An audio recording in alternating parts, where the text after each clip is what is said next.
Hello everyone and welcome back. In today's video, I'll show you how to search files with Listary on Windows. If you're tired of slow file searches in File Explorer, Listary can help you find files almost instantly. Let's get started. First, make sure Listary is installed and running on your computer. You'll see its icon in the system tray. To open the Listary search box, press the Ctrl* key twice quickly. A search window will appear on your screen. Now simply type the name of the file you're looking for. You don't have to type the entire file name. Listary starts searching immediately and displays matching results as you type. The more letters you enter, the more accurate the results become. You can search for documents, PDFs, Word files, Excel spreadsheets, images, videos, music, and many other file types.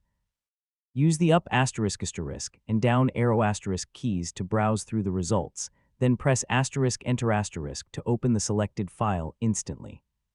If you know part of the file name but not the exact name, Listary's Smart Search will still try to find the correct match. This makes it much faster than manually searching through multiple folders in File Explorer. You can also use Listary directly inside File Explorer. Open any folder and start typing the file name. Listary will quickly locate matching files, helping you save time when working with large folders. If you want even better search results, keep your files organized and allow Listary to index your frequently used locations. This improves speed and accuracy for future searches. That's it.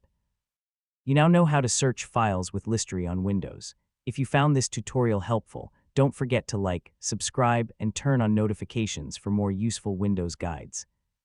Thanks for watching, and I'll see you in the next video.